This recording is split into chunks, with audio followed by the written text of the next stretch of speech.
a production of West Virginia Public Broadcasting.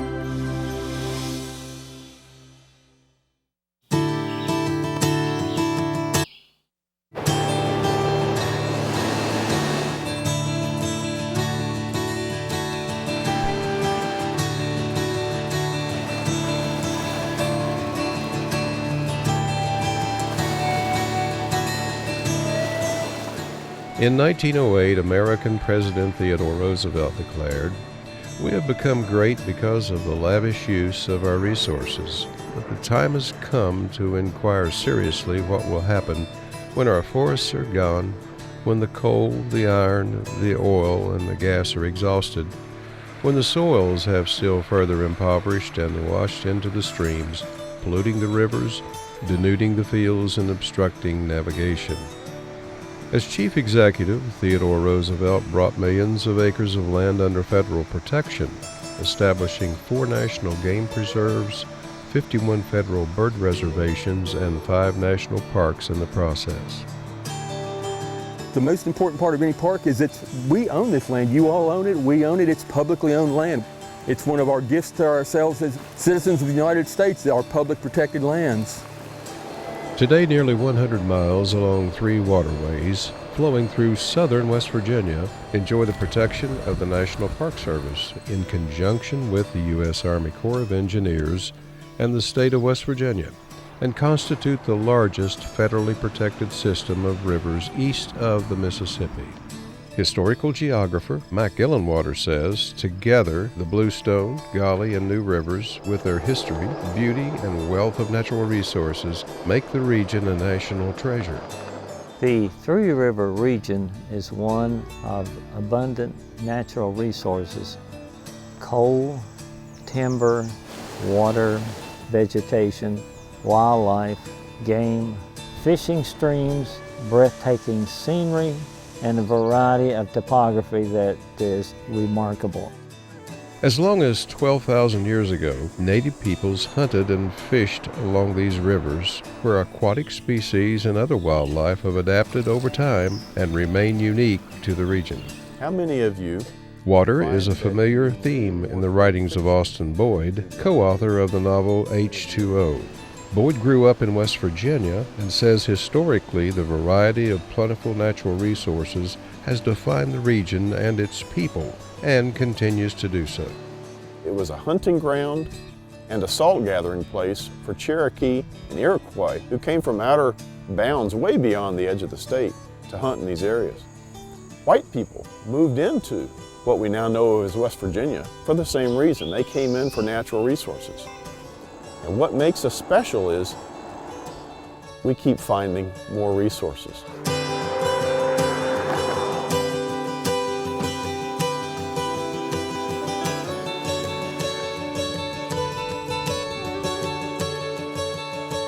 Gauley River National Recreation Area encompasses 25 miles along the rock-strewn waterway coursing through Nicholas and Fayette counties, along with 5.5 miles along the Meadow River, one of several tributaries. Resource Manager C.J. Hamilton at Summersville Lake and Dam oversees the U.S. Army Corps of Engineers operations along the Gauley River, known for its world-class whitewater. The river really comes to life with lots of people when Gauley season comes. And Gauley season is a 22-day release of water that happens in the fall, beginning the first Friday after Labor Day. It's 5 4-day weekends and then 1 2-day weekend. And that's when the Corps releases the optimum amount of water for just the right rafting flow on the river.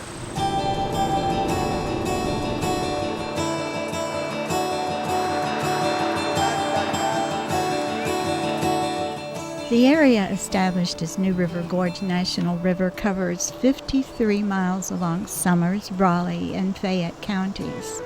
Swiftwater Rescue Ranger Bill Parker says, in addition to whitewater rafting, the upper section of the gorge offers families a variety of relaxing recreational activities.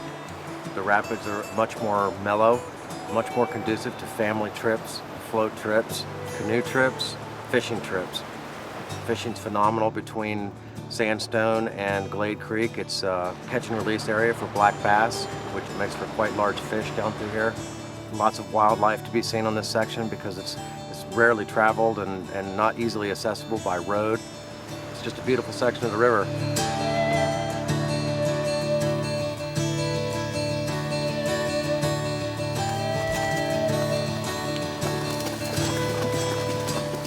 The area designated as Bluestone National Scenic River in Mercer and Summers counties covers 10.5 miles and is overseen by both the National Park Service and the West Virginia Division of Natural Resources.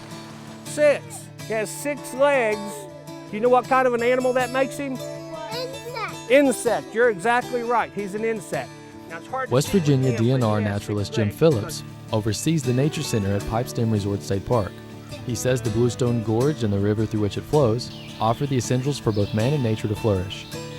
The Bluestone River and the Bluestone Gorge are really great areas for a variety of reasons.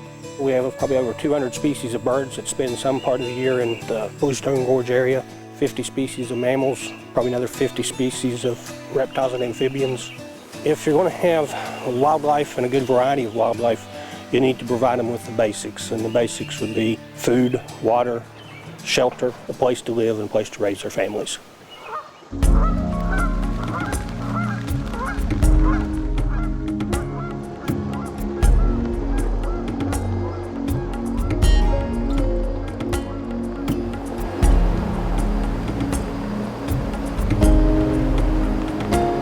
The New River courses 320 miles, flowing northeastwardly from the northwestern tip of North Carolina into southwestern Virginia, then northwestwardly into West Virginia through Mercer, Summers, and Raleigh counties, and converges with the Gauley and Fayette County to form the Kanawha River, passing through several dams along the way. Joseph Schemmel serves as superintendent of New River State Park, where the watercourses north and south forks converge near Laurel Springs, North Carolina. The true headwaters of the New River are actually all these small tributaries in Ashe County and Watauga County in North Carolina. In fact, a lot of people refer to Boone, North Carolina as the true headwaters of the New River. While other rivers predate the New, the watercourse is most certainly older than the Appalachian Mountains, possibly the oldest mountain range in the world.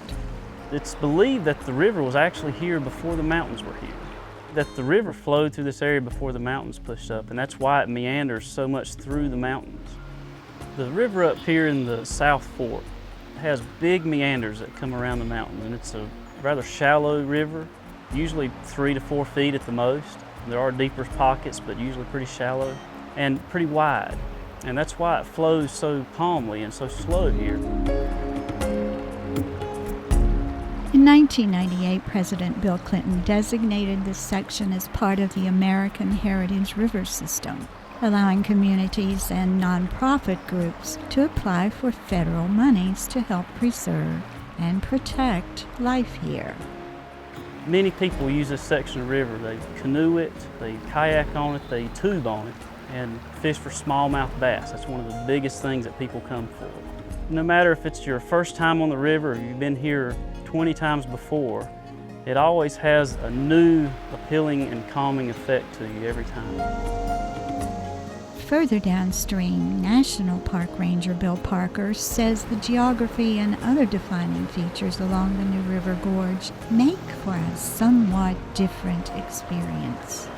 Being much further down the watershed than North Carolina, you can notice that the river is much wider here, has a lot more flow. It's much deeper in many areas, a lot less developed in certain sections. It really lends itself to your getting away and feeling like you're out in the wilderness. Between Hinton and Gauley Bridge, the New River drops 750 feet and offers what Ed Wooten, a guide for many years, describes as great whitewater rafting year-round. The New River is your typical pool drop river. We'll have long pools of water followed by big drops. And it's unique in the world of whitewater in the fact that you can raft it just about 365 days a year.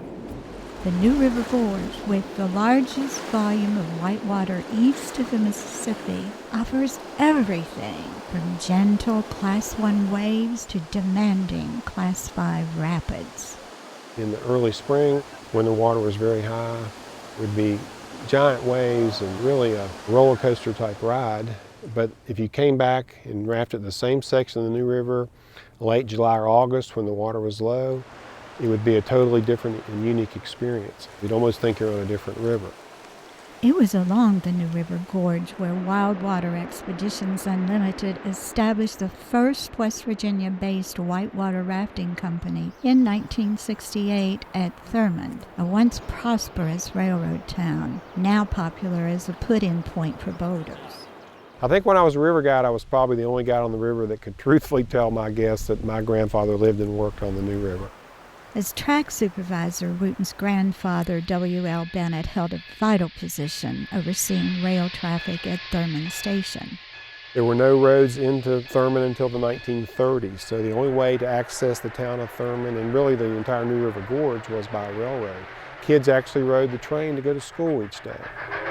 From the late 1800s up until the early 1900s, there were literally towns all along the New River, and they were all coal mining communities. National Park Ranger and District Interpreter Billy Strasser says it was industry and the promise of a better life that drew large numbers of former slaves and their families to such communities as Nettleburg following the Civil War. Here, African Americans studied and worshipped in a school and church built upon Nettle sandstone found among the ruins of this once thriving community. Nettleburg was a coal mine operation between 1873 and 1958, producing a lot of this stuff, coal. It was shipped all over the Northeast to fuel America's Industrial Revolution. And another product that was shipped out of Nettleburg was called coke. This is what coke looks like. It's much lighter, more porous, and coke is something that will burn at a much hotter temperature than coal will. And it was a very useful product if you were a factory in the Northeast that needed to smelt some iron or metal or those sorts of things at a much hotter temperature. Basically, you take the coal, you load it into the ovens that you see behind me. The coke would basically be set on fire, smoke would come out of these coke ovens, and basically the impurities would be cooked off over the matter of a couple of days. And then the coke would be loaded onto train tracks and shipped out all over the Northeast. Ed Wooten says the atmosphere has changed significantly since the clouds of industry first enveloped the New River Gorge in the 19th century. The environment has changed dramatically, and in my opinion, for the better. There were coke ovens going around the clock. There was probably not a lot of big trees to be found, and all the timber had been cut. Of course, there's less people working along the river, but the river is now protected for future generations.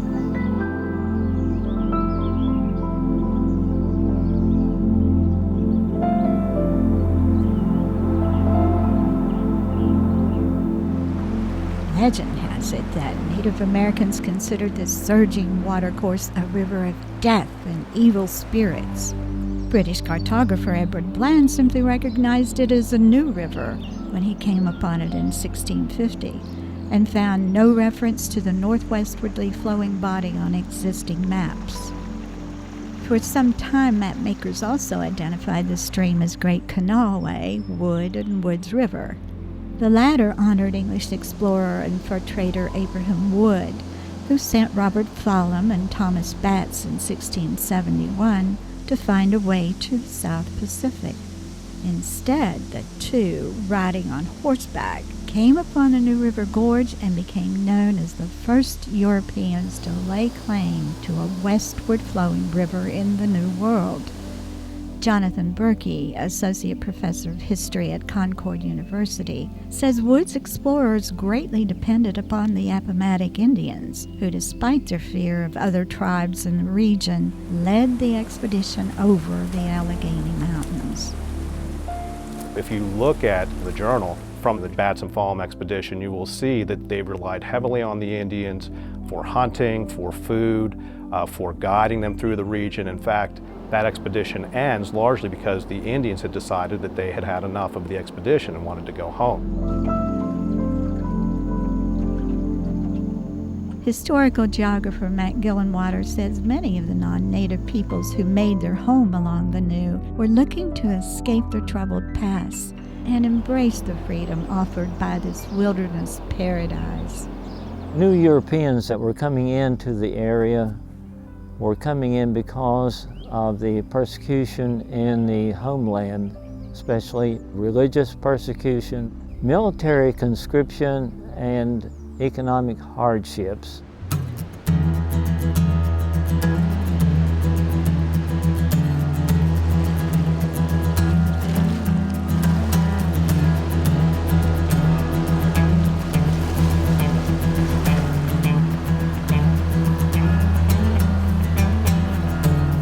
Reinvention, geologists suggest, has been the norm since the continents of Africa and North America collided hundreds of millions of years ago, when the ancient 1,000-mile-long Taze River began slicing downward like a cake knife, 1,500 feet, sculpting the longest and deepest river canyon in the Appalachian Mountains, through which the New River surges today. Ranger and biologist John Perez says New River Gorge National River boasts an abundance of fauna and flora, largely due to the eroding power of the New River. It's the only river in the Appalachians that traverses all the geological provinces of this mountain chain. Beginning in the Blue Ridge Smoky Mountains, flowing across the Great Valley, traversing right here in the Allegheny Mountains, cuts through the Allegheny Plateau, and then empties out into the Kanawha Valley and eventually the Ohio River. Because of that, it's a popular migration route, has been for millennia for both plants and animals. Globally rare species thrive along the New River Gorge, a refuge to at least 63 kinds of mammals and 48 known varieties of amphibians. The gorge fosters a dynamic aquatic ecosystem found nowhere else, with essential habitats to support mussels, crayfish, smallmouth bass, and aquatic plants. Matt Gillenwater says life in the region owes much to the amount of water available here. Water is essential to life in every form, and there's plenty of water in all forms. The tributaries, the groundwater, all basic to human life, all basic to animal life, and of course, essential for growth of natural vegetation on the landscape. Gillenwater says coal seams, fossilized plants and invertebrates spread across more than 1,000 feet of exposed sandstone and shale exemplify the geology of the Appalachian Plateau, as the waters here continue to shape the region. U-shaped valleys are old valleys that have broad natural floor, whereas V-shaped valleys are narrow in the basic area around the bottoms of the valleys themselves. Most of the valley floors in the Three River regions are V-shaped. They're still cutting down and eroding, whereas other parts of Appalachia and western part of the state, most of the valleys are U-shaped in form. John Perez says the abundant forests blanketing the region's U and V-shaped valleys provide vital habitats for area wildlife. New River Gorge is nationally significant because it's part of one of the largest unfragmented mid-latitude forests of the world, and helps lead to some of the diversity that we have here at the park. It's also a great place for bird species that rely on large tracts of unfragmented forest. In New River Gorge, we have about a 15-acre area that has huge oak trees that are 300 to 400 years old. So there's still some remnants from the original forest. Perez says the gorge is home to 1,300 kinds of plants, with at least 54 rare species found among 40 different plant communities. He says such flora as the Catawba rhododendron, commonly found further south, use the New River Gorge to expand their range. Right here, actually on Camp Brookside, we have 7 rare plants, 2 of them, the only location in the entire state of West Virginia. Some of these plants here, it's the northern extent of their range. Some plants we have are the southern extent of the range. It's just a very diverse flora. Then you add to that, it's essentially almost a temperate rainforest. With the amount of rain we get here, we get plentiful amount of precipitation. Concord University's Jonathan Berkey says water decisively shaped the lives of the region's earliest settlers. Water is obviously critically important to the pioneers. The early accounts will often tell us that when people were looking for land, they would try to find a place with a spring if they wanted to set up their initial homestead.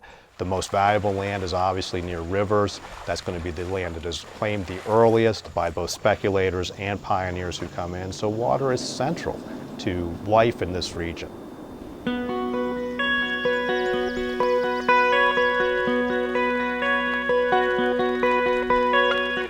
Upstream of the New River Gorge in North Carolina, New River State Park Superintendent Joseph Schimmel says water and its potential to generate power played a vital role in a section of the stream that came under state and federal protection in the 1970s. Back in the mid-1960s, Appalachian Power Company filed for a license to build a dam up in Virginia on the New River. The dam would have flooded sort of a deep, long corridor along the New River and its tributaries. And so the public really put together a grassroots effort to try to put a stop to the dam, try to protect their heritage, their livelihood in these counties along the river. In 1975, North Carolina lawmakers recognized the New as a state river and established a 2,500-acre park along this free-flowing section of river, effectively saving thousands of homes and farms while protecting more than 42,000 acres of land. Much of the land in these counties along the river is the bottomlands. That's what the farmers needed to be able to grow their crops and have their pasture lands. And all of that bottomland in these counties would have been underwater if the dam had been put in place. Meanwhile, U.S. Congressman Ken Heckler sought federal legislation that would establish the waters flowing through New River State Park as a national scenic river and prevent future construction of dams all along the waterway. The measure would also serve to protect West Virginia's growing whitewater rafting industry further downstream. New River Gorge contains the wildest whitewater in the east. And certainly if these dams were built with huge releases of water that could ruin the rafting in the gorge, it would disturb this great piece of God's handiwork, which God took 100 million years to build, and the power company wants to destroy overnight. President Gerald Ford signed into law the so-called New River Bill in September 1976.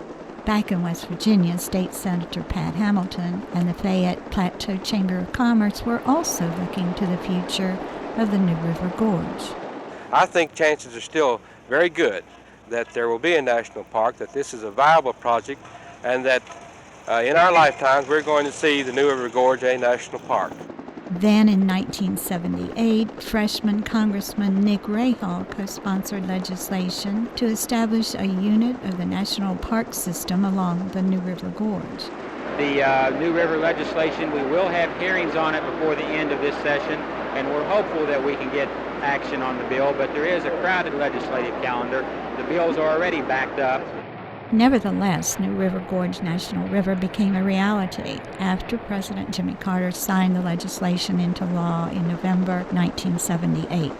Rahall, U.S. Senator Robert C. Byrd, and other public officials joined Superintendent James Carrico for the opening of the park's first visitor center in May 1983. National Park Ranger Billy Strasser supervises activities at the current visitor center along New River Gorge Bridge in Fayette County. New River Gorge National River was set aside in 1978 to preserve 53 miles of river and 72,000 acres of land, starting in the Hinton area of Summers County and going up to Hawks Nest State Park in Fayette County.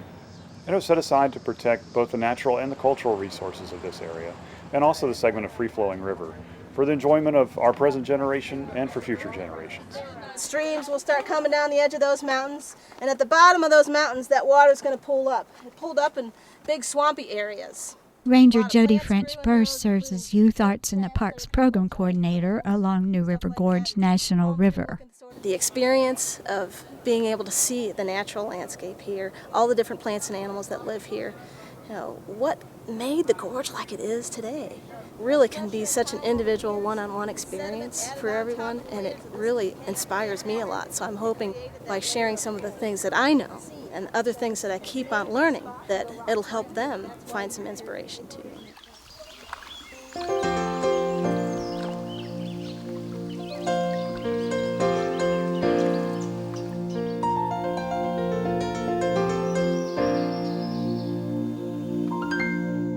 Upstream, this does go up to 3 and 4 class rapids, and it would be almost expert kayakers if you put in near Interstate 77.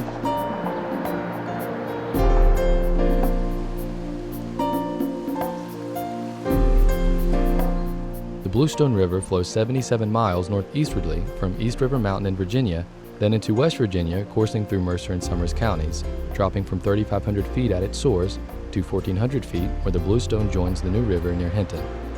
Biologist John Perez says the Bluestone's geology makes for a somewhat different environment than along the New and Gauley rivers. It's the Mississippian geology, which is an older rock formation than what we have here in New River. The banks and the floodplain are probably the most naturalized of any of the 3 parks. One of our federally threatened plants, the Virginia spirea, grows along the Bluestone River, and it has a cobble community that is globally rare along most of the stretch of the Bluestone. In 1988, President Ronald Reagan signed into law legislation that brought the Bluestone's last 10 miles under federal protection, as a part of what Congress had defined in its Natural Wild and Scenic Rivers Act in 1968 as rivers that with their immediate environments possess outstandingly remarkable scenic, recreational, geological, fish and wildlife, historic, cultural, or similar values.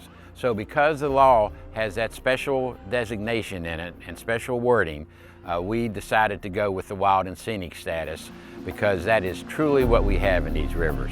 We have what God has so richly bestowed upon us, and it's our sincere effort to preserve that for generations to come. And how I view this 200 years from now is exactly as it is today. That's what I want to see remain, is this beautiful, serene area that allows one to truly connect to nature when spending time on it.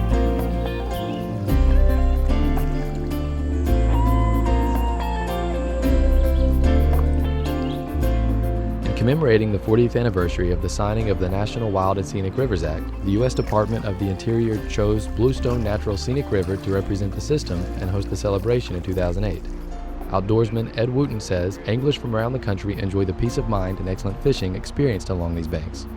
Typical warm water species found in the Bluestone River would be smallmouth bass, rock bass, or commonly known as red eyes, catfish, mudcats and channel cats particularly, also carp, basically all warm water species of fish found in West Virginia. One of 2 state parks along the Bluestone, the 2,100-acre Bluestone State Park in Summers County, is adjacent to Bluestone Lake and Dam and Bluestone Wildlife Management Area set aside for hunting. Pipestem Resort State Park along the border of Mercer and Summers counties is considered the year-round crown jewel of West Virginia state parks and ranks among one of the largest with some 4,000 acres. Ed Wooten serves as marketing and sales director and says, with the decline of extractive industry in the region, the local economy greatly depends upon tourism linked to area wildlife, natural beauty, and other outdoor attractions. Pipestem Resort State Park opened in 1970 and actually was built to provide employment opportunities for folks in the area. That's why the park has the design that it does. You have 2 different golf courses situated a mile or so apart with 2 separate clubhouses and 2 separate maintenance areas. So obviously it takes more people to work at those facilities than you would if you built them adjacent to each other. Along with hotels, restaurants, campsites and cabins and an aerial tramway, the park offers trails for hiking and horseback riding leading down to the Bluestone River, where rainbow trout are stocked for Pipestem's Trout Wrangler excursions offered from late March through mid-May and late October through mid-November. Groups of 6 to 10 anglers cross the river on horseback for 2 days of catch and release fly fishing, with gear, guides, meals, and overnight accommodations included. The Bluestone is not your classic, typical trout stream. It's more of a warm water fishery, but when we stock large trout in there in the early spring and in the fall, it makes it a great place for people to practice their fly casting.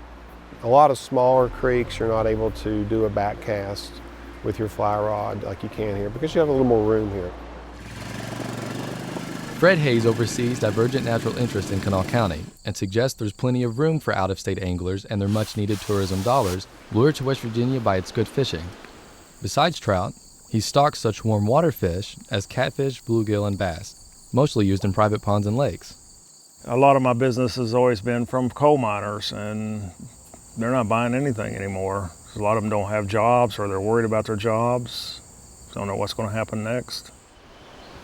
In 2007, West Virginia University's aquaculture department began stocking trout along the Bluestone River, tracking their movement, and with Concord University, surveying participating anglers.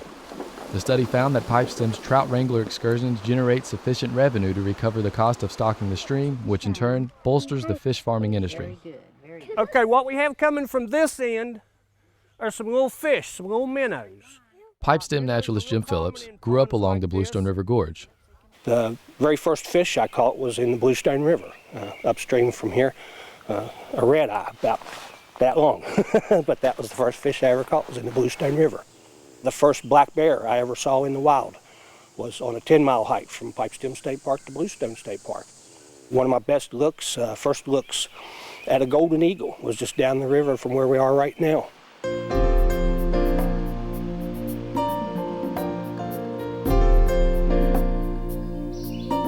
Much like it is along the New River Gorge, the canyon through which the Bluestone flows provides diverse habitats, supporting more than 1,000 different species of plants and an abundance of birds and other wildlife. The loud bird that was going brink, brink, brink, he's called a great crested flycatcher. Phillips says birdwatchers during the annual count each spring usually spot at least 100 different species in a day's time. Ordinarily, 20 to 25% of the species are wood warblers, like the ovenbird that just sang on the hill above us here. Those are specialty birds that live in the eastern forest and raise their young here and then head back to the tropics in the wintertime. The naturalist says he's been interested in birds since he was old enough to know what they were. After graduating with a degree in education and biology from Concord College, Jim Phillips taught 7th grade science and 10th grade biology. What people use around here for bait called lizards, they're actually salamanders. We have probably the best variety of salamanders in the world here in the Appalachian Mountains. In time, he moved his classroom to the great outdoors, where changes in temperature and the angle of the sun keep life interesting, as various species come and go year-round. Plants and animals that you can look at will change. Some will stay the same, but some will change from one season to another. And you look forward to that. At the end of one season, you're looking forward to the next season. Phillips says there's plenty to enjoy as spring gives way to summer. When butterflies abound, insects become active, and flowers and trees are in bloom. Then in fall, with nearly 100 species of trees, the hillside stitches together a quilt of many colors. In winter, the region offers nearly ideal conditions for stargazing, as minimal light pollution makes West Virginia one of the darkest states east of the Mississippi. Winter is also great for sleuthing, like the time Phillips spotted mouse tracks in fresh snow. All of a sudden there was an X mark beside of the mouse. What that means is there was an owl, a small owl, probably a screech owl, tried to grab that mouse. But the mouse got away, carried on. The owl made another attempt. We could see the X in the snow. And the mouse got away again. One tough mouse, I guess. But anyway, he ended up going into the nature center. What kind of fly? 4 wings out flat, big bulgy eyes. Dragonfly, right down there. Good job, good job. Phillips expects as more lands are developed and more wildlife habitats are disrupted, increased numbers of visitors will find their way here and to other publicly protected areas. Kind of the backyard haven for folks to get away from all that development and see what it's like to be in the woods, to be around all the trees and the birds and the salamanders and such things. In the 1880s, rather than nature enthusiasts and tourists, it was industrialists who flocked to the banks of the upper Bluestone River. Many came for the so-called smokeless coal, like the 13-foot seam discovered here in Pocahontas, Virginia, where this exhibition mining museum now stand. Historical geographer Matt Gillenwater says, as the Norfolk and Western Railroad shipped coal to fuel industry and heat homes along the East Coast, wealthy investors traveled by train to and from their homes less than 5 miles away in Bramwell, West Virginia in Mercer County. It was a town of millionaires. Bramwell was the hub, pretty much, the financial hub of the Pocahontas coal field founded by entrepreneurs who began to build monumental homes, Victorian homes, many of them trying to outclass the other ones. At one time, 18 millionaires existed in a town of about 250 people. Some people called it the richest little town in the United States during that period of time. The mines have shut down up there, so they're not active anymore, but when it was active, there was a lot of acidic drainage, a lot of pollution coming from runoff from the mines. Hiking with visitors in what is now Pipestem Resort State Park, National Park Ranger Richard Altair says it was the timber industry that reigned along this northern section of the Bluestone River. No mining here, but commercial logging started in this area in the 1900s, and it has been a natural regrowth coming back. This forest will get a chance to totally, mature, grow up into old growth hardwood forest again. We will protect the Appalachian forest in these parks. The Bluestone River is one of the few free-flowing rivers protected in the Appalachians. And that's what you have for 10 miles here, free-flowing, publicly protected lands, this river kept in a natural state. You can just go back in time on the Bluestone. When you come down here, you will not see many other people. It's very isolated. Along the river, you'll see aquatic mammals. Mink and beaver are very common to spot down here. Occasional river otter. The state reintroduced those several years ago, so we see river otter. One of the big things that's happened lately, we are actually getting bald eagles coming back and nesting in the area. Oh, wow. It's just an excellent area to get away from it all and walk down a natural, free-flowing river gorge, see a mature forest, see the wildlife, think of the people who came before us. It's the closest thing I get to a wilderness feel in any of the 3 parks that I work in.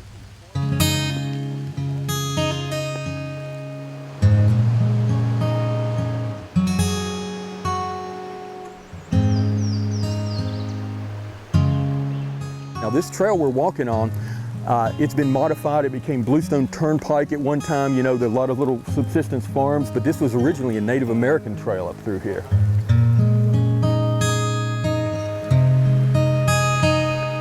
Native tribesmen are said to have called this stream running through the boulder-strewn gorge Big rather than Bluestone River, as later identified by white European surveyors in reference to the deep blue appearance of the watercourse's limestone bed at the time.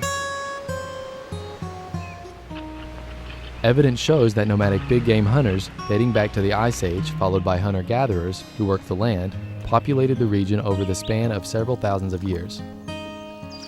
Historian Jonathan Berkey says by the time white explorers arrived, though, Delaware, Cherokee, and Shawnee tribes lived in villages elsewhere and treated this area primarily as a hunting ground where surveyors became increasingly unwelcome. They don't have big problems with the Europeans using it as a hunting ground necessarily, but when those surveyors begin to come in, they begin to recognize those tools and realize that this is a new step by the Europeans, and they take that very seriously. Berkey says despite sudden Indian attacks, settlers of European origin determined to stake out a place for themselves among the region's hills, valleys, and streams.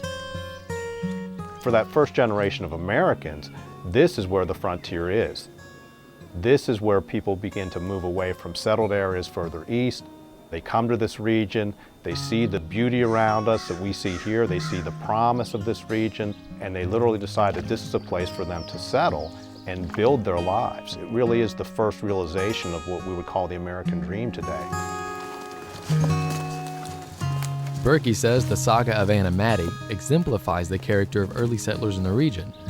Returning to her home west of the Alleghenies alone on horseback, after settling her deceased husband's substantial estate, Anna faced death at the edge of a cliff where a frontiersman ordered her to take off the dress that held all of her money. She said she didn't want him to see her undressed, and so she insisted that he turn around. So he turned around and faced the cliff so that she could undress without being seen.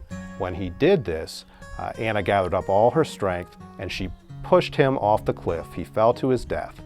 Anna simply got back on her horse, rode back over the mountain, and back to her home in the west. Jesus is a rock in a weary land, a weary land, a weary land. Berkey says many pioneers, after seeing the courage of circuit-riding preachers who faced the same wilderness struggles that they endured, turned to the Christian faith, often ascribing to the tenets of the Methodist and Baptist churches. Both of these systems are more democratic in nature. They're bottom up rather than top down. They would appeal to an independent sort of people who could choose their own lay speakers or choose their own ministers and really kind of run their own congregations without outside interference, which again is part of that pioneer ethos, if you will.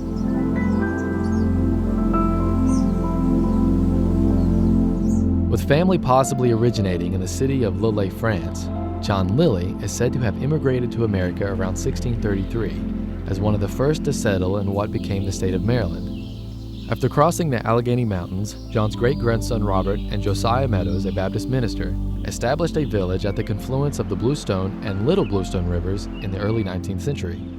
For many, baptism in these refreshing waters represented the rebirth and fresh start described in Christian Bibles of the 18th century. It was said that they came here with a rifle, a Bible, and an axe to settle this rugged area. National Park Ranger Tina Lilly married a ninth-generation descendant of the community's founder.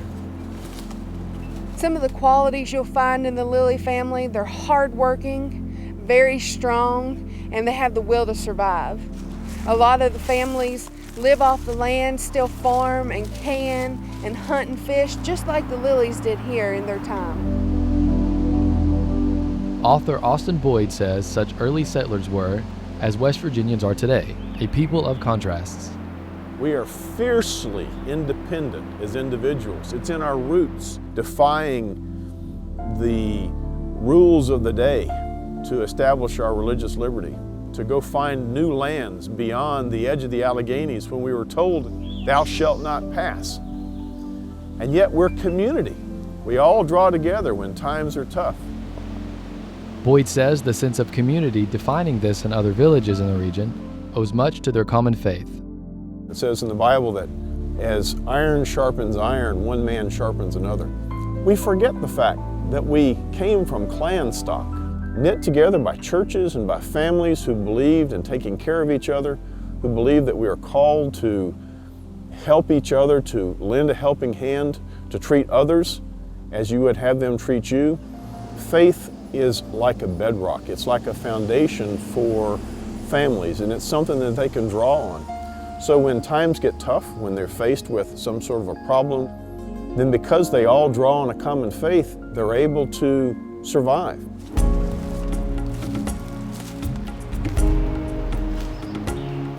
Now this brick is one that they would have made by hand. Ranger Lilly says the village not only survived, but flourished with about 50 families living and working along the Bluestone River. They made their living off of subsistence farming, which they would sell their crops to the West Virginia coal fields. They would log, and then they would float their timber down the Bluestone River to be sold. Historical geographer Matt Gillenwater suggests that with as many as 10 to 12 children per household, the Lillys were industrious in more ways than one. Oftentimes, many of the children were named the same, and so they gave them nicknames. For example, there were several Bobs in the family. One was given the name of Barrawalla Bob. One was Miller Bob. Another, Shooting Bob, who was an excellent marksman. Squire Bob, who was a justice of the peace. Then there were Sockhead Andy and this man, Coon Lilly, who died in a horse and buggy accident in 1907. Not seen in this photograph of twin brothers Hiram and John Lilly is their father, Groundhog Bill. And there was James Washington Lilly, known as Jerusalem Jim, a primitive Baptist preacher and great-great-grandson of founder Robert Lilly. This is one of the oldest grave sites here in the town site of Lilly. It's also one of the deepest. Now, at one time, this would have been 6 foot deep, but as the years have passed, you can see that leaves and water and branches have filled it back up. Today, the graves of Lillys, Meadows, and other relatives are scattered among several cemeteries in the area. Robert Lilly, 114 at the time of his death, is buried alongside his wife, Fanny, at Flat Top in nearby Mercer County. West Virginia, oh my home. West Virginia, where I belong. Each year, descendants of Robert and Fanny Lilly gather at Flat Top for what the Guinness Book of World Records recognized in 2009 as the largest family reunion on the planet. Former Attorney General Abraham, cousin Abe Lilly, helped organize the Lilly Reunion Association in 1929. Association President Darrell Lilly says the group's first gathering took place the next year. In those days, there was lots of people, large families. To get 10 or 20,000 people together, really wasn't that much of a problem in this area at that time. Darrell says, rain or shine, the primary goal of the reunion is to instill a sense of family unity from one generation to the next. Normally we have people here from 25, 26 states. Everybody's invited. You don't have to be a Lilly. Everybody's certainly welcome to come and enjoy themselves, for the weekend. Get in line, brother, if you want to go home. Get on your knees and right that wrong. Then you'll be singing. Much of the activities focus on traditional mountain and gospel music, stemming from the family's deep primitive Baptist roots. The church that I attend, which is the Bluestone Baptist Church, it originated in the village of Lilly. My understanding, it was a very close-knit community. Apparently they all got along, very good together. They worked together and went to church together. They set a good example, and as they branched out, Lilly's went all directions.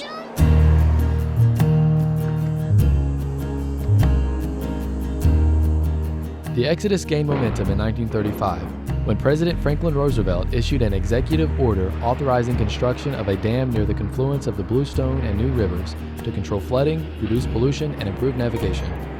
Ranger Tina Lilly says, while the waters held back by Bluestone Lake and Dam failed to flood the village of Lilly, as anticipated, completion of the project effectively spelled the end for the community. Lilly really came to an end when the Corps of Engineers began building the Bluestone Dam. The graves were exhumed, families were moved, homes were torn down because they believed that Lilly would be underwater. Construction of the dam began in 1942, stalled as the United States' involvement in World War II progressed, and resumed in 1946. Bluestone Dam became operational in 1949 and was finally completed at a cost of nearly $30 million in 1952. Manager Charles Hockman spoke with WSAZ TV reporter Ken Kurtz while closing the gates in the wake of a flood in 1960, when the Corps of Engineers witnessed the Bluestone Dam's highest pool of record, the greatest elevation of water to date at more than 1,500 feet. Mr. Hockman, why was the decision taken to close down all of the gates of the Bluestone Dam and stop your discharge of water? The Huntington office gave us orders to close Bluestone to reduce the flood stage on the Ohio River and also on the New River immediately below the dam. What is flood stage here, incidentally, and where did the water stand when you closed down? Flood stage in the local area is 10.7 feet on the gauge at Hinton. At the time of our closure, the gauge read 9.79 feet. Well, now that you're closed down, then you would not expect any further rising of the waters on the New River. That is true. The closing should reduce the level in the local area by several feet. Controlling 44% of river flow into the Kanawha Valley, Bluestone Dam was credited in 1999 with the prevention of more than $1.6 billion in flood damages in its first 50 years of operation. Resource Manager Dean Bonifacio says the U.S. Army Corps of Engineers operations at Bluestone Lake and Dam are vital to the region's welfare. Otherwise, we wouldn't be here to hold back the flood waters, and communities from Hinton through Charleston all the way through the Kanawha Valley would be devastated. Bonifacio says flooding along the nearby Greenbrier River and as far upstream as North Carolina on the New River can drastically affect operations here at Bluestone Dam. With the large drainage area, over 4,000 square miles, when your drainage goes all the way back to North Carolina, then some flood event or rain event in the headwaters could determine your gate operations here.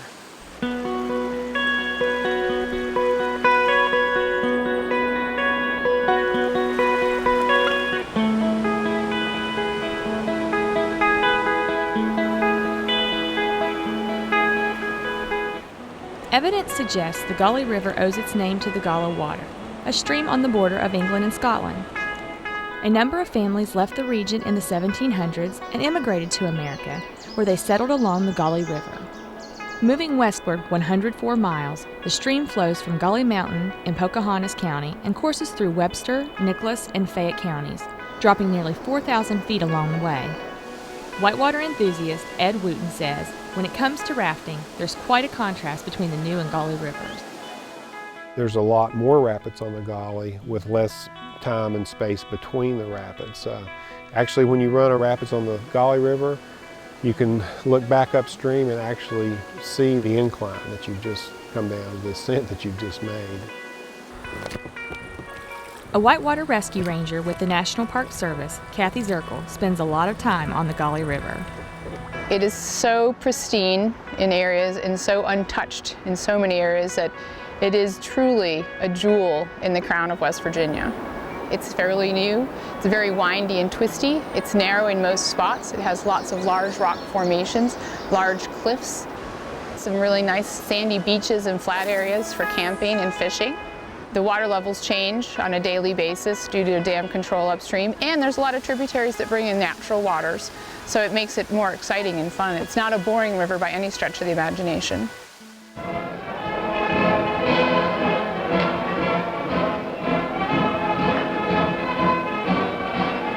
In an effort to reduce flood damage, public officials, with help from the people of Nicholas County, broke ground in 1960 to construct Summersville Lake and Dam, the second largest earthen dam east of the Mississippi River, an impressive sight for WSAZ TV reporter Charles Ryan. That roar you hear in the background is the sound of West Virginia's mightiest and biggest dam flexing its muscles. Resource Manager C.J. Hamilton oversees the U.S. Army Corps of Engineers operations at the 390 feet high Summersville Dam, completed in 1966 at a cost of nearly $48 million. In essence, the dam has been able to return about $13 in flood savings, flood damages prevented, for every dollar originally invested back in the 60s. Hamilton says, in time of drought, the Corps of Engineers is able to release up to 300 feet of oxygen-rich water to improve the dissolved oxygen content along the Gauley River and down through the Kanawha Valley. There's actually several miles of the Kanawha River that were completely devoid of oxygen.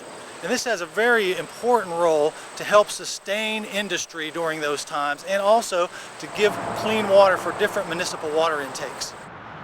In 2001, the community of Summersville began using water from the reservoir to generate as much as 80 megawatts of electricity at peak flow. During the dedication in September 1966, President Lyndon Johnson focused on mankind's need for clean, pollution-free water. As we look out at this magnificent new dam and reservoir to our backs, I have renewed hope that there are still other resources. The power of science and the determination of man will, along with a little prayer and a good deal of dynamite, empower us to quench the thirst of the generations to come, to build projects like this that millions in years to come will enjoy. Guys, hold tight and get ready. This happens fast.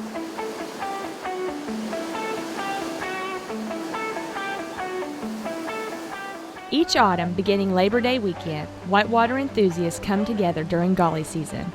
5 4-day weekends and 1 2-day weekend. That's when the U.S. Army Corps of Engineers releases 2,800 cubic feet of water per second, flowing through the Summersville Dam along the Gauley River while pumping tourism dollars into the local economy. Tremendous boost to the economy. Gauley season is really a very big event for West Virginia. Many thousands of rafters come, and they get to experience some world-class whitewater in what is consistently rated as one of the top commercially runnable rivers in the world. Have you swum it all today? That's the answer right there. Yeah. A couple of times. National Park Ranger Sherry Quinn says Gauley River National Recreation Area, home to what many consider the ultimate big water river in the eastern United States, draws more than 60,000 visitors annually. When the dam starts releasing water on an hourly basis, that's when the whitewater enthusiasts come. They love this river. The reason it's so popular is that you have 668 feet drop in this 28-mile stretch of river and over 100 rapids. and that makes for a really fun day. Stu Ellis says he and Scott McKinney have been raft guides on the Gully for more than 20 years. It's never the same river. They always ask me and Scott same thing, if it's boring. It's never boring. It's awesome. Whitewater Rescue Ranger Kathy Zirkle says she gets really nervous when first hitting the river during Gully season. My stomach hurts and I think, oh my gosh, what am I doing here? And then after about the first mile, it's like the Gully River envelops you and gives you that hug, and it tells you that it's all good and the water knows where to go, and you just need to work with it as opposed to against it and go on down. And then you get above the rapid and there's that fog just sitting there and you're like, can't really see. And as you enter the rapid, that fog lifts and there's that rapid played out for you, and you've got a good crew. They're yelling all ahead, they're excited. It doesn't get any better than that. CJ Hamilton with the Corps of Engineers says the water releases serve a dual purpose, helping lower Summersville Lake by 77 feet each year between Labor Day and the 1st of December. The goal here is ultimately to get the lake down substantially so that when we get those higher storm events in the winter and spring, we're able to hold more water, capture those rains, and keep them from flooding downstream communities.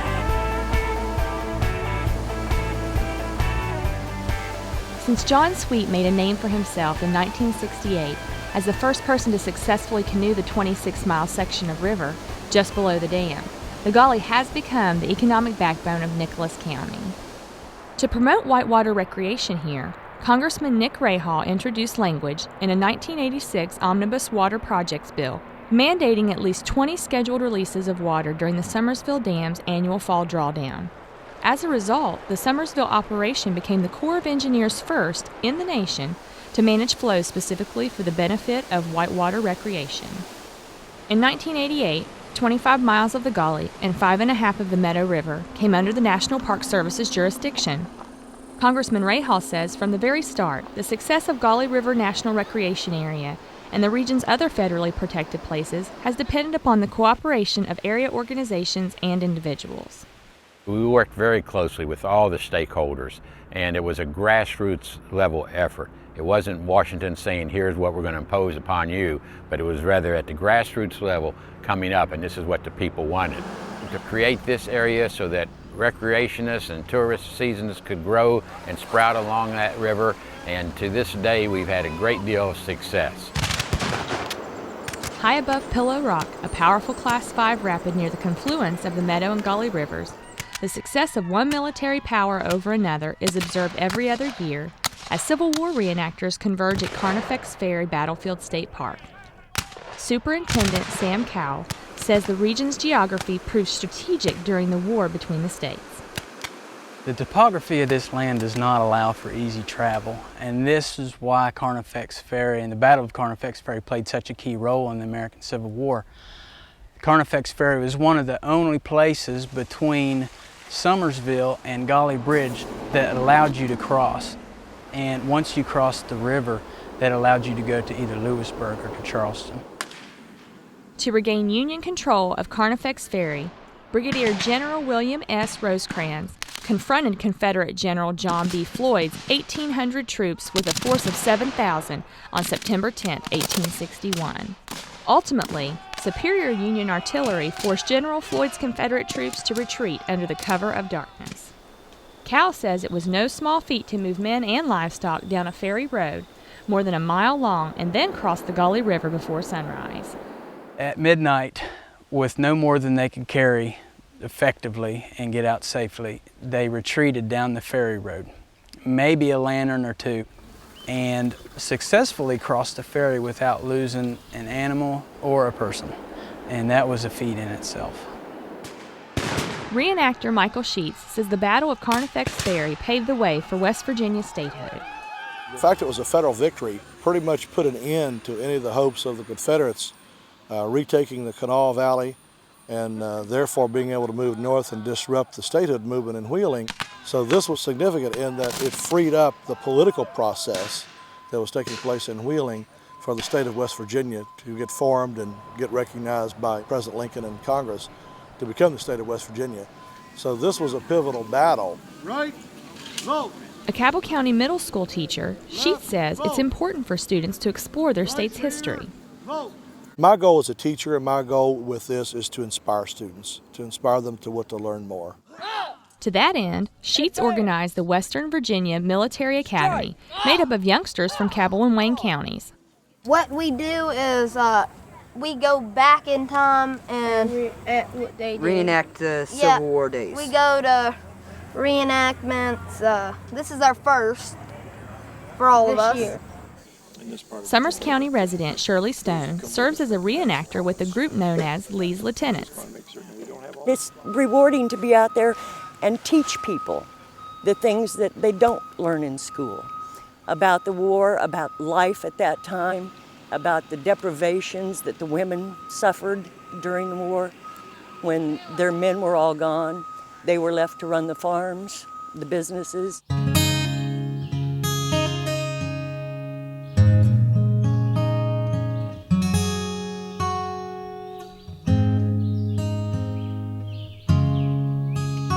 Concord University historian Jonathan Berkey says the military invasion of Western Virginia, once the state seceded from the Union in 1861, tested relationships between neighbors as they grappled with heartrending issues and politics. Do you support the Union or do you support the Confederacy?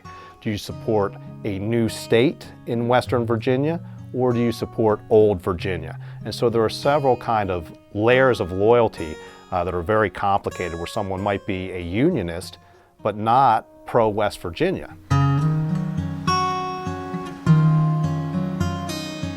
Berkey says at the end of the war, many veterans returned to a different state than the one for which they had fought. Even though their homes didn't change location, their political organization was now different. And that becomes a serious problem or issue for the new statehood leaders to deal with. What do you do with this population who left the war in one state and returned in another state? And that's the only place in America where you see that happen. As memories of war gave way to dreams of wealth and riches, timber and other extractive industries drove the economy of Nicholas County, the site of a tannery, paper mill, and the world's largest clothespin factory.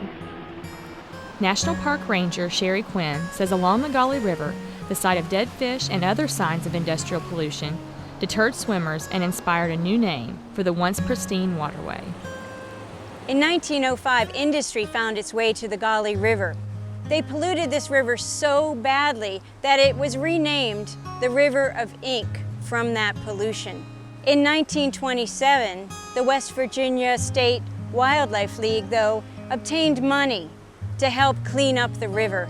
Now the river is a sanctuary, not just for humans, but also for the plants and animals that thrive here.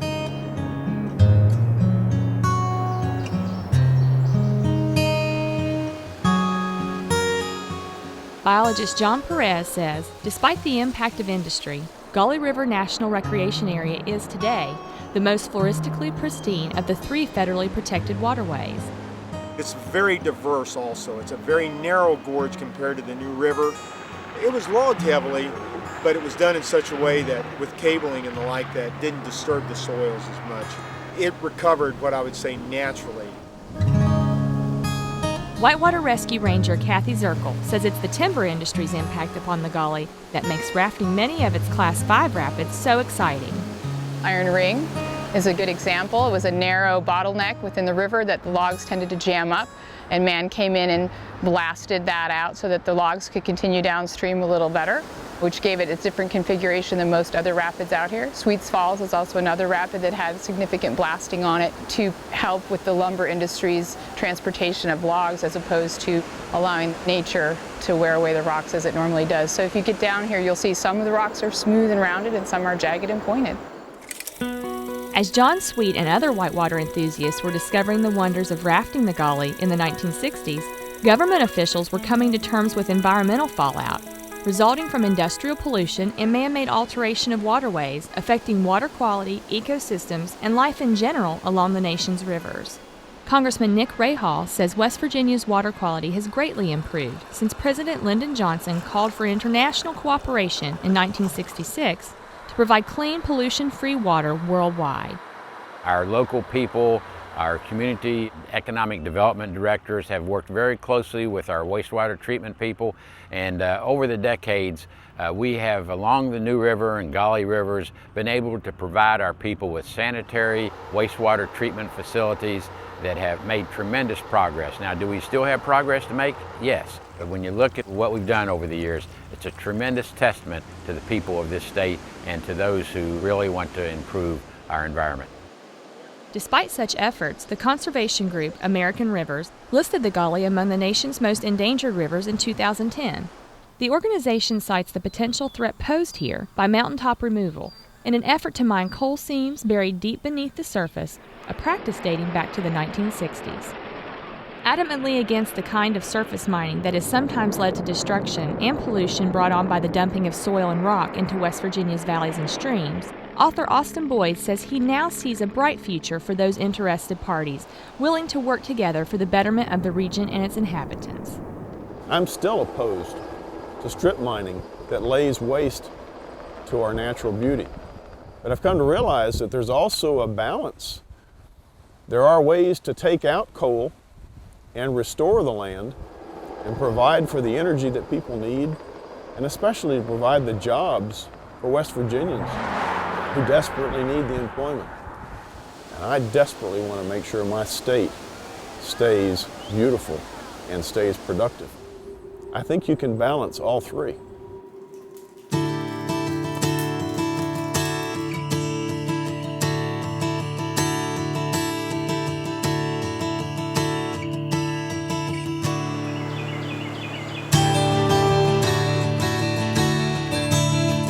As efforts continue to strike a balance between man and nature, endangered Indiana and Virginia big-eared bats and the Allegheny wood rat, increasingly rare throughout the eastern United States, are taking refuge in abandoned coal mines along the Gauley and New Rivers. Caddisflies are neat bugs because what they do when they're a larva in the water, they build little houses to live in. Pipestem Resort State Park naturalist Jim Phillips says, while all creatures must adapt in some way, adjusting to an environment shaped by humans presents a multitude of challenges for many creatures in the region.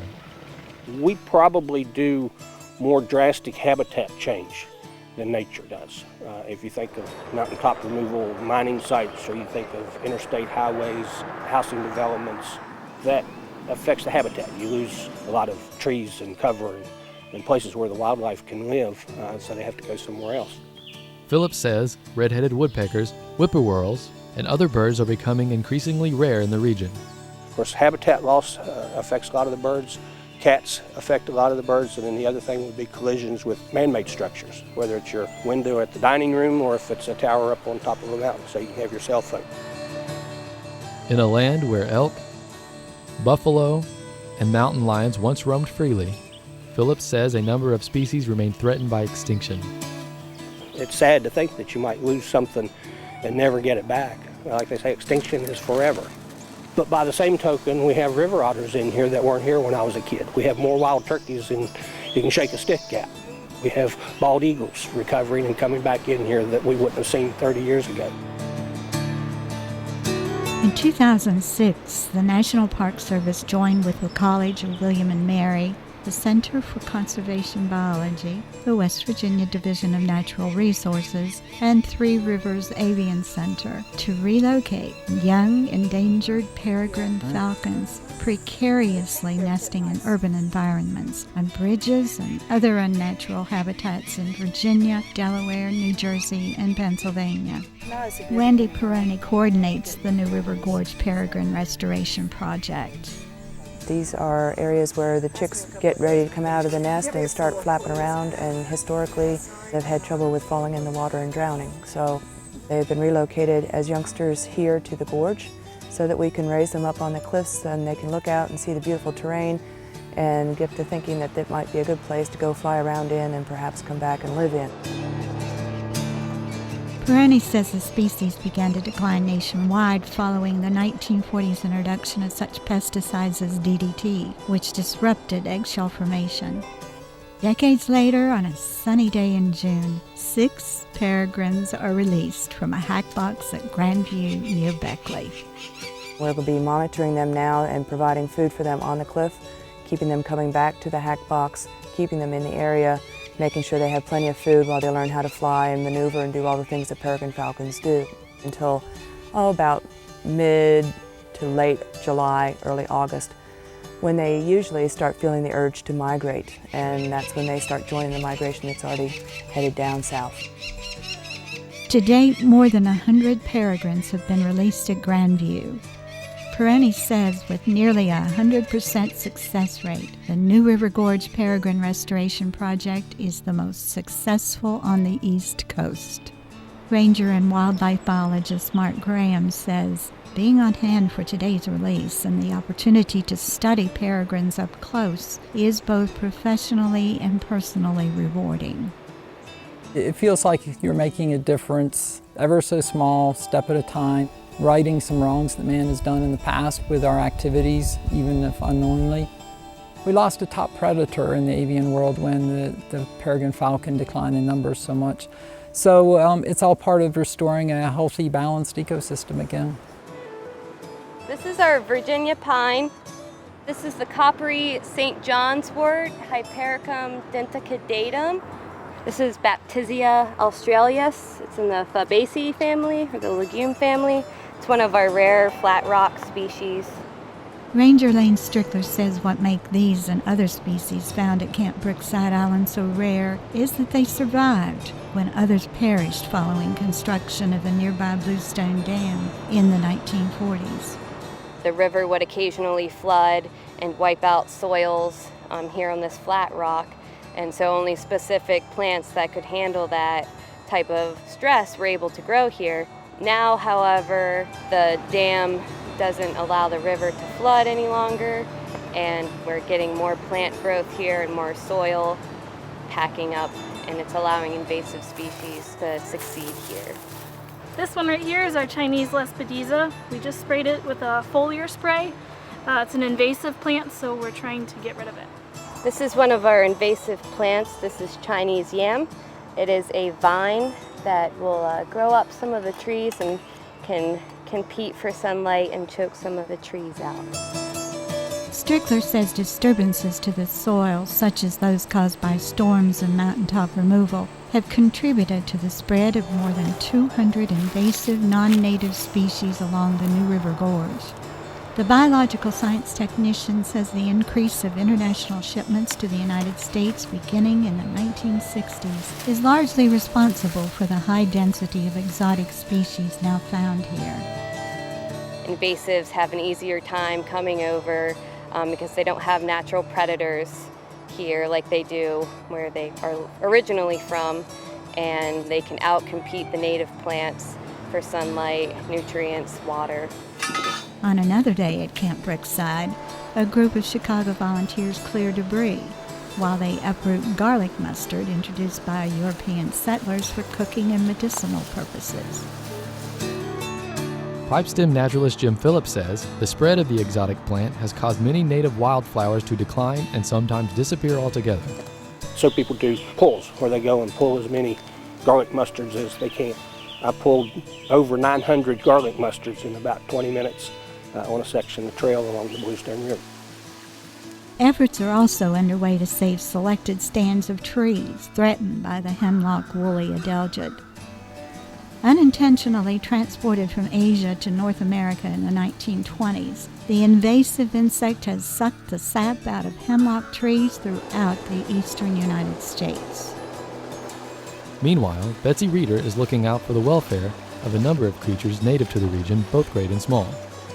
Okay, here's a water penny larva, this little flat thing. It sort of looks like a penny with legs. You can't see the legs, but it'll crawl around on the undersurface of these rocks feeding. It happens that the presence of such beetles serves as an indicator of good water quality along the New and Bluestone rivers. Reeder coordinates the West Virginia Department of Agriculture's Black Fly Control Program to suppress the state's abundant fly population, considered both a nuisance and threat to the health of humans and other mammals. She says helicopter pilots, careful to avoid anglers, boaters, and swimmers, spray along the lower Bluestone River, upper New River Gorge, and lower Greenbrier River from March to October using BTI, a bacterium naturally occurring in soils. These flies have multiple generations, and they're also a variety of different species. Some of the species we target, some we don't, because some will bite birds but not humans, some affect livestock more. But there's certain species that we're particularly interested in suppressing. Reeder says to ensure BTI remains host-specific, the Department of Agriculture monitors invertebrates in the rivers days after each spraying. Before the spray, I'm looking for black fly larvae, and they're found in the fast-moving sections of these rivers. And then after each spray, I go in and look for all the other little creepy crawly critters. They're mayfly nymphs, they're hellgrammites, they're caddisfly larvae, midge larvae, all kinds of other things that the fish eat. And this bacterium does not affect them as long as it's applied correctly. Reeder says while black fly larvae consuming BTI results in their death, no harm comes to the fish feeding on the young insects. Most people are pretty comfortable that this is a safe product. It's not a chemical pesticide. It doesn't affect other non-target species. Fish populations are robust. In general, the ecosystems seem to be in good shape.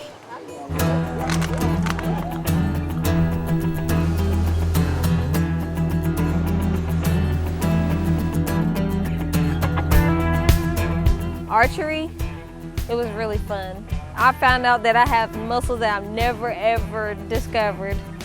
A student at Mount Hope High School in Fayette County, 17-year-old Arnisha is one of several students ages 14 to 17 participating in the Rangers in Training program, exploring, discovering, and learning to care for ecosystems found along New River Gorge National River. I've never ever done anything like this ever. And when we went rafting today, I was excited but nervous at the same time, but it ended up being really calm and relaxing, and I liked it. Joey, age 15, says he got quite a thrill out of rock climbing and rappelling. It was 95 feet and you're going straight down. It's kind of bell shaking. The Fayetteville High School student says rather than ride bikes and just hang out, he wanted to try something new during summer vacation. It's neat. I mean, it gives you the opportunity to do things that you wouldn't be able to do necessarily any other time. You get to meet new people. Ranger and environmental education specialist Mark Bollinger says underserved youth living along New River Gorge National River engage free of charge in a series of safe, supervised, and educational day trips to enhance their appreciation of the park and instill a lifelong love of nature. And that's what it's all about. You know, bring the teens out, get them to enjoy themselves in the park, learn about it, go back and tell their friends, their families, so that we have more of a local community that enjoys the park and helps us take care of it in the future. Ranger and Youth Arts in the Parks Program Coordinator Jody French-Burr says it's vital to instill in young people the importance of environmental stewardship and respect for wildlife. All of us people, we're the visitors to the park, but this is their home that they live in. So when we're coming here to play, we hope we help these kids be smart also about how they use the land, practicing smart outdoor ethics. Kelsey, a 15-year-old student at Mount Hope High School, says for her, the program has served as a real character builder. I don't usually talk a lot to people. I'm kind of shy, and I had to talk to a lot of people on the raft because you have to work as a team. Like when you're rafting, you all have to paddle at the same time, and it just, I don't know, I guess it helps you communicate with others better. I was surprised that I could talk to them all. National Park Ranger Randy Fisher serves as a law enforcement officer, firefighter, and emergency medical technician along New River Gorge National River, where failure to wear personal flotation devices has contributed to numerous drownings. Today, Fisher says, as a safety instructor and whitewater escort for Rangers in Training, he likes what he sees. Nothing but smiles on their faces all day. These are kids that literally grew up within 30 miles of where we are right now and have never had the time or never had the opportunity to enjoy the river.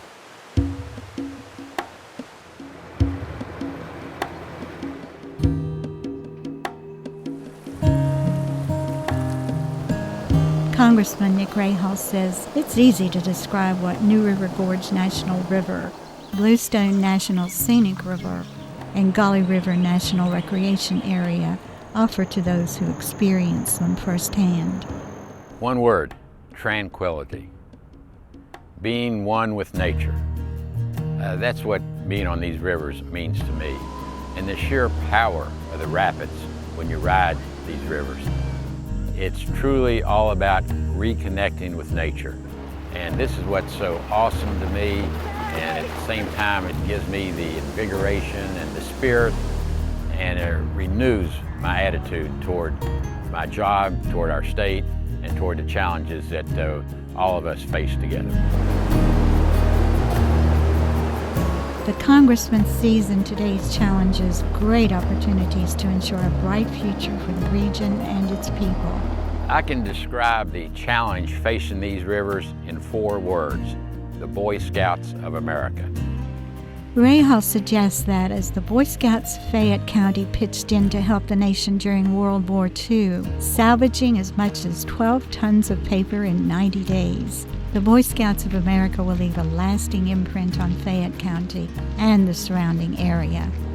With the organization's purchase of more than 10,000 acres along the New River Gorge in 2009, some 45,000 scouts, leaders, and staff for years to come will gather here for their National Scout Jamboree and other activities at Summit Bechtel Family National Scout Reserve, with its world-class facilities and focus on outdoor action sports. This is going to be their permanent base, and it's incumbent upon our agencies, our people, to adopt the Boy Scout motto, which is to be prepared. And I have the greatest deal of confidence. All of our people, all of our agencies will be true partners with the Boy Scouts of America in helping them by us being prepared. So it's truly a game changer for our economy. It's going to be an exciting time for West Virginia. In 1993, President George H.W. Bush lent his support to efforts to designate a portion of the 162-mile-long Greenbrier River as part of the National Wild and Scenic River System. Considered a prime candidate for federal protection, the Greenbrier joined the West Virginia Department of Environmental Protection's list of impaired streams in 2006 due to fecal contamination along more populated sections of the river. 3 years later, the state deemed the Greenbrier its most algae-affected river. In 2011, the Karst Waters Institute listed the Greenbrier River Valley among the world's top 10 endangered karst ecosystems. Naturally found in the groundwater, carbonic acid dissolves the limestone bedrock and is responsible for the area's karst topography, distinguished by sinkholes and more than 1,400 caves discovered to date. Congressman Rahal believes a thorough grassroots effort from the bottom up could ultimately see a section of the Greenbrier enjoy the kind of federal protection currently found along the adjacent New and Bluestone rivers. It could still happen, working with all the stakeholders, the landowners, the different units of government, with the people, with all the people in the area, and gathering their support. Yes, it's still an option for the future. As 4-H participants were taken with the environs surrounding Camp Summers on the Greenbrier after it opened along the river in 1954, an estimated crowd of 10,000 people further downstream were drawn in 1958 to the town of Hinton, where the Greenbrier, New, and Bluestone rivers converge, for what came to be known in 1965 as the West Virginia Water Festival.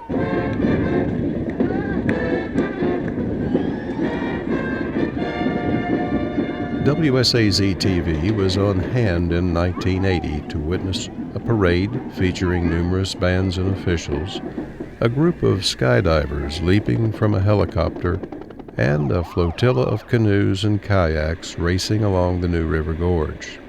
After a race ending at Brooks Falls, a local boater explained the difference between riding the calm waters near the Bluestone Dam and running along the gorge. At flat water, you just go straight ahead, but up here, so you got to know where a couple of chutes are and where to turn. It makes a lot of difference. That's why we like living up here so well. We got 3 rivers we can ride like this.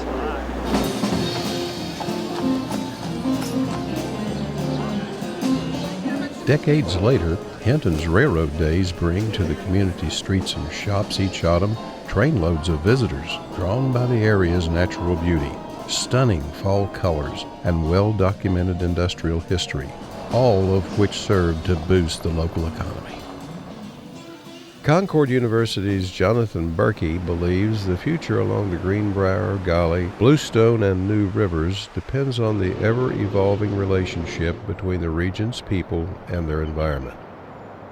The first pioneers came into a vast wilderness.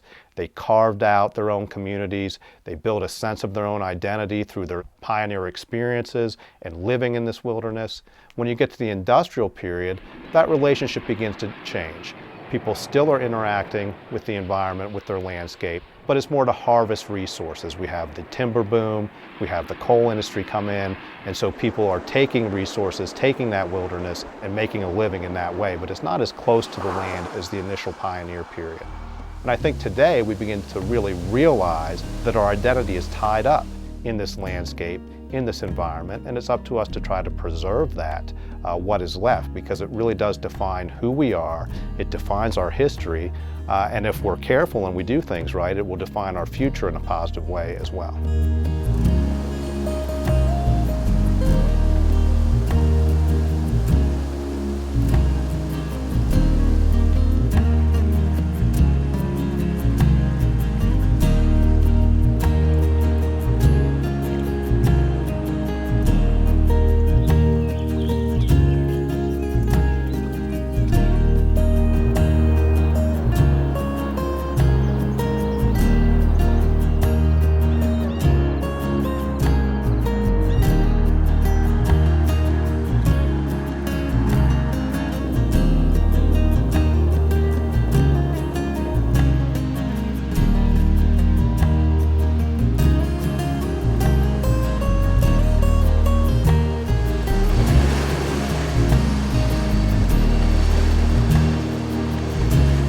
Another great day in the office.